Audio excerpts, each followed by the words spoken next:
Hey YouTube, how you doing? Once again, it's Terrence Barker from Trinity House of Suds, and today we are going to be talking about something important, the different types of lye. Let's get to it.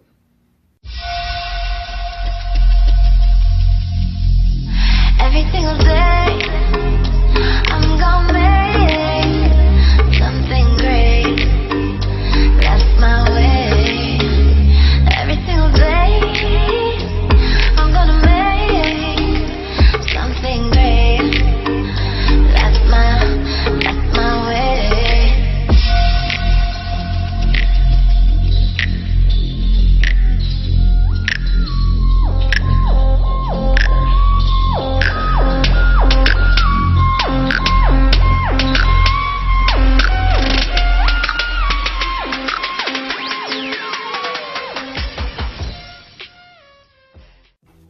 Alright YouTube, as you can see, this is an important video. This is about the different types of lye. The reason why this is important because there are two different types of lye that we use in the soap making process. You don't want to go out and buy the wrong one when you're manufacturing your soap. So this video is going to help you to understand the difference and their uses. Alright YouTube, you basically have two different types of lye. The first one is potassium hydroxide. Potassium hydroxide is something that we use in the soap industry to manufacture liquid soap. It is not to be confused with sodium hydroxide. Here, let me make sure we got it properly in there. Sodium hydroxide, which we use in the industry to manufacture bar soap.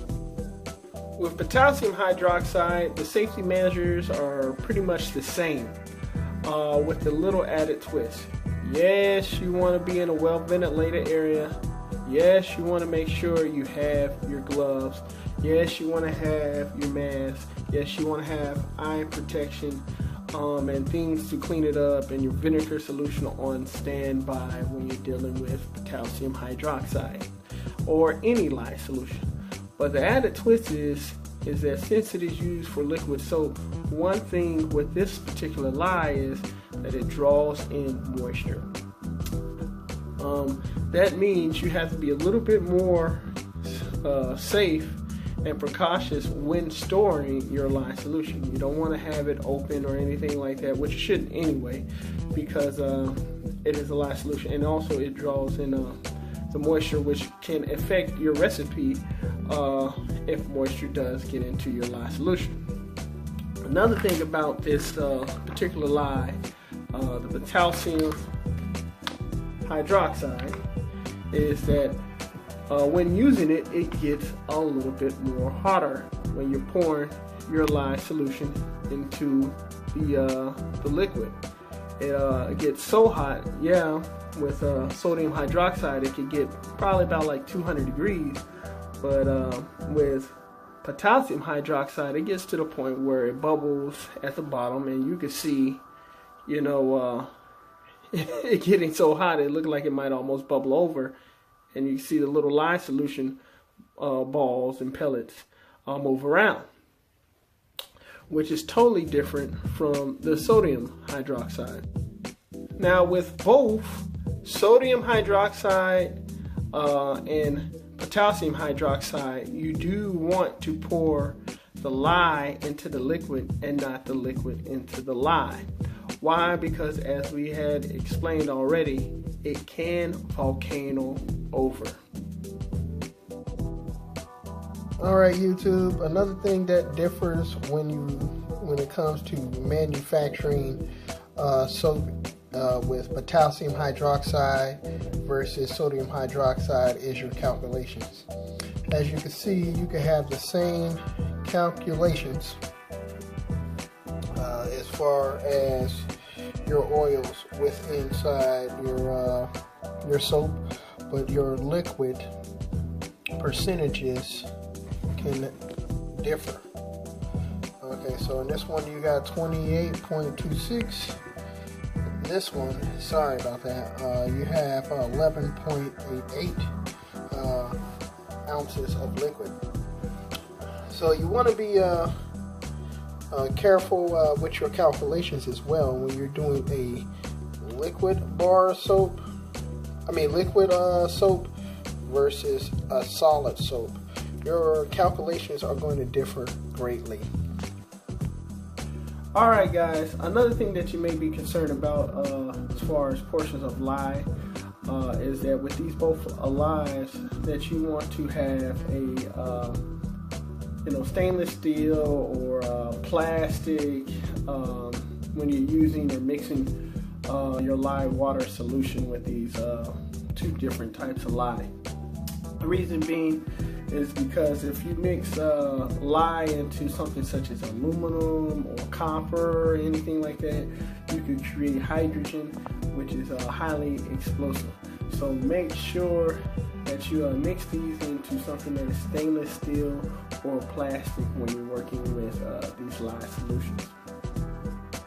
Alright, and finally, can you mix these two types of lyes together? You can do it! The short answer is yes, you can. There's a certain way to do them, but it is called a dual lye soap. Dual lye soap is something that is normally done in the wet shaving community. Also, at the same time, there's normally two different lyes inside the ash soap, because right when soap first started, we used to make soap out of wood ash when it came to the history of soap. Now there was a little bit more potassium hydroxide, which is the KOH, versus the sodium hydroxide, which is the NaOH, inside the ash when it came to using your ash as a lye solution. Which is one of the reasons why they had used salt to harden up the bar in a lot of their recipes when they were manufacturing soap out of ash. Now, I'm not going to get too deep into the how to mix them. The main thing of this video is the difference of them and their uses. What you want to do is, if you are creating a soap bar, the cold process bar, you want to use, once again, sodium hydroxide. You do not want to use the KOH solution of potassium hydroxide. Sodium hydroxide is for soaping bars, while potassium hydroxide is for your liquid. Alright YouTube, as usual, Trinity House of Suds is giving you all the latest and greatest information to help you in your cosmetic manufacturing journey. I hope this video was very informative for you, as we always try to do. We try to give you something well researched, something put together that is going to help you in your cosmetic manufacturing journey, as well as give you some good content to entertain you. The whole thing about us is edutainment. Education with entertainment when it comes to this channel. So like, comment, and subscribe. False life and peace.